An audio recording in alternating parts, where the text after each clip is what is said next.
All right, so we're going to take a look at or do a summary of science from our first semester today. And what we're going to look at are some of the main things that we learned and some of the investigations that we did to kind of help you create your own summary of science. All right, so Unit 1 was safety, so we're not really going to cover that. Unit 2 was elements and compounds. All right, you learned that elements are pure substances made up of only one kind of atom. Elements are found on the periodic table. All the elements we know show up here on the periodic table. And the smallest particle of an element is an atom. So if you have a piece of copper like a penny, every atom and everything in that penny is copper. All the atoms are copper atoms. All right.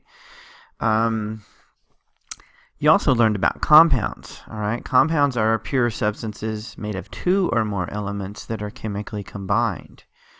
All right. And these are some examples of compounds. H2O is water, carbon dioxide, CO2, methane, CH4. The smallest particle of a compound is a molecule. All right, because there's two or more atoms or elements combined to make up a compound, then the smallest little tiny piece of a compound is called a molecule.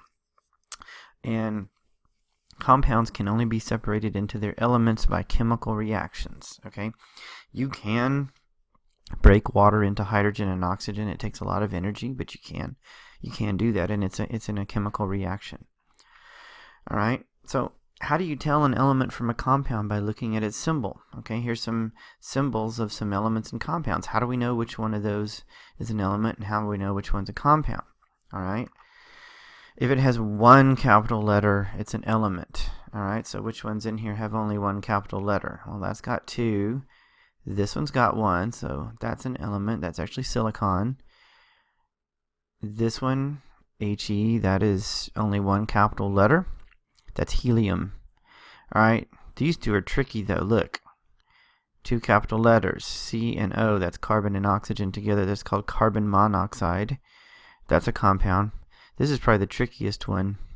A lot of people think that's capital K, lowercase l, but it's really capital K, capital I, potassium iodide. So this one's also a compound. All right, so two or more capital letters is a compound. All right, so we also learned in this unit what the most abundant elements were in different parts of the Earth, like in the lithosphere, the crust of the Earth. This little table shows some of the most abundant elements, but if you really get down to it, oxygen and silicon are the most abundant in the lithosphere. There's some others like aluminum, iron, and calcium, but the biggest ones are oxygen and silicon. And guess what? Oxygen and silicon in a compound form silicon dioxide, form sand. And there's a whole lot of sand on the Earth. All right.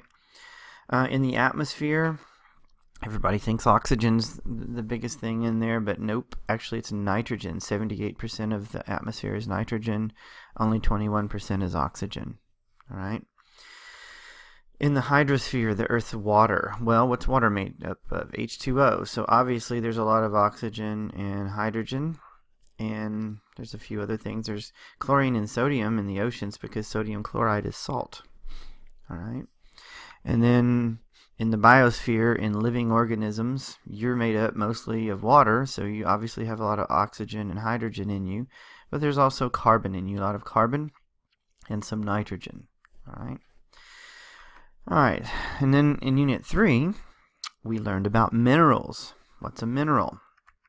All right. Minerals are naturally formed non-living solids that have a specific chemical makeup and a repeating three-dimensional structure. Okay, they look a lot like rocks, but they're very specific compounds in minerals. All right, so what all did we learn about minerals? Well, we learned how to classify them, remember? We learned to classify them by color, luster, streak, and hardness. And we did some testing on some minerals where we actually tested these things. Color is what color it is, and that's not great because there's lots of different minerals that have similar colors. All right. Luster is a physical property that describes how it reflects light. An object's luster is either shiny or dull. That's a decent way to classify minerals. by their luster. All right, streak is a pretty good way to classify minerals. A streak is when you rub it against something hard.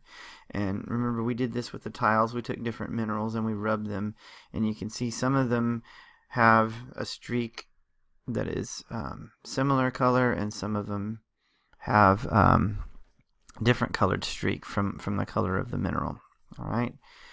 And then hardness. Okay, the hardness of a mineral is its resistance to being scratched. And remember, we did some scratch testing on minerals, and you use the Mohs scale of hardness to determine how hard a mineral is. The softest one is talc. It's hardness number 1. Remember, you could scratch that with your fingernail. All the way up to diamond, which is the hardest, it's number 10. And so here's another Mohs scale, and this is what we used when we scratched minerals and we tested them. Okay. Unit 3, we also learned about metals, nonmetals, and metalloids. All right. The different elements are classified as metals, nonmetals, or metalloids depending on their properties and where they're located on the periodic table. Okay. Metals, they have metallic luster. That means they're shiny. They're malleable, which means you can bend them or stretch them. They are very good conductors of electricity and heat, and they form on the left side. They're on the left side of the periodic table, which is most of the periodic table, this whole left side right here. All right, so most elements on the periodic table are actually metals. All right, nonmetals, they're dull. Their luster is dull. They're brittle, means they break easily. They don't bend. They're poor conductors of electricity and heat. They are on the right side of the periodic table. This little side over here, these are nonmetals. Okay? And then there's the metalloids. These guys are a little confusing. They can have a shiny or a dull luster. They could be malleable or brittle. But they are semiconductors. They kind of sort of conduct electricity. Remember, we did some testing on that with a conductivity tester with a little light bulb. And when we tested the metals, they shine brightly. When we tested the nonmetals, they did not conduct electricity, so the light didn't shine. But then when we tested the metalloid, I think it was silicon, the light kind of glowed a little bit. That was a metalloid because it was a semiconductor. All right. Unit 4, we learned about chemical change, and this is where we did some chemical reactions investigations in class, you might remember. All right. Chemical changes happen when new substances form. All right. They cannot be undone. Once you do a chemical reaction, you have to do another chemical reaction to undo it. And some of them, it's not even possible because maybe a gas escaped and it's gone now. It's dissipated in the atmosphere. All right. So what are some evidences of chemical change? Well, if you have a chemical change, you often have a temperature change.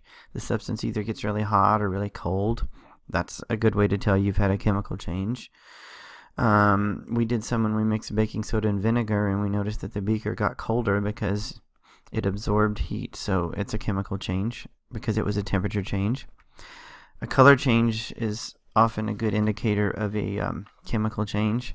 When you mix two substances together and they change color, you probably had a chemical change. When new substances are formed, that's a good example of good evidence of chemical change. Like this little this little test tube right here, they mix two clear liquids and then a solid precipitate form. That's excellent evidence of a chemical change. And this picture right here, beaker is showing a reaction between baking soda and vinegar, and you see all these bubbles. That's a gas being formed. So that's great evidence of chemical change. All right. Then in Unit 6, I'm skipping Unit 5 because it was stuff that you'd already learned before in 5th grade. Unit 6, we talked about thermal energy transfer. Thermal energy means heat. And we learned there's 3 ways that heat can be transferred, or thermal energy. All right. First, we learned about conduction. That's thermal energy transfer by touch.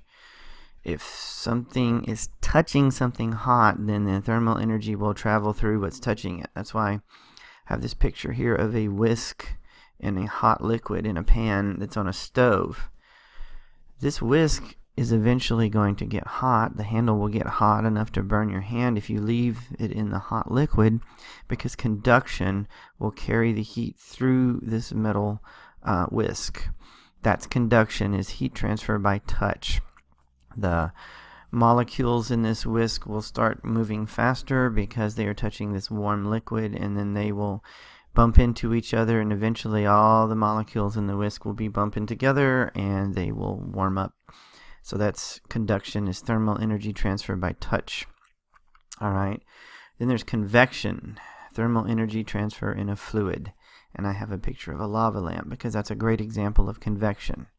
So how does convection work? You might remember when something heats up, it expands, it becomes less dense, and it starts to float. Like so when this wax heats up because of the light bulb underneath it, it becomes less dense and it floats up. And then when it cools off at the top, it condenses, or it gets closer together, becomes more dense, and then it sinks again. All right, so convection can happen in any kind of a fluid or a gas. We have convection happening in our atmosphere all the time, have convection happening in water and other liquids like this lava lamp. All right. And the other form of thermal energy transfer is radiation. That's thermal energy transfer by electromagnetic waves. All right. So when something gets hot, it glows like this, and you can feel the heat coming toward you because of radiation. So when something gets hot, it vibrates, and that causes electromagnetic waves to be sent off, and those electromagnetic waves transfer the heat. And radiation can transfer through space. It doesn't have to have a medium to transfer through. So that's why we get heat from the sun through radiation. All right. So then in Unit 7, we learned about inclined planes and pulleys. All right. Here's some examples of pulleys, and here's a picture of an inclined plane. An inclined plane is another word, fancy word for ramp. All right. So how do ramps work? Why do we use them? Why are they important? Well, ramps and pulleys are simple machines, and they make things easier for us because by increasing the distance that you have to move an object, but when you increase the distance, it decreases the force that you have to use to make it move, but you do the same amount of work. So instead of dragging a heavy object up these stairs, or picking it up and carrying it up the stairs, you can slide it up the ramp, and it makes it easier to move up.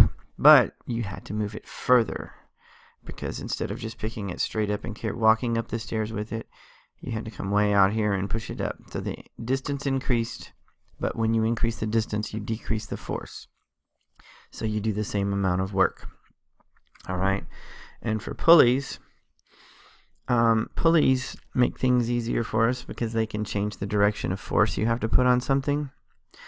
If you use more than one pulley, if you use 2 or 3 or 4 pulleys, it increases the distance that you have to pull the rope.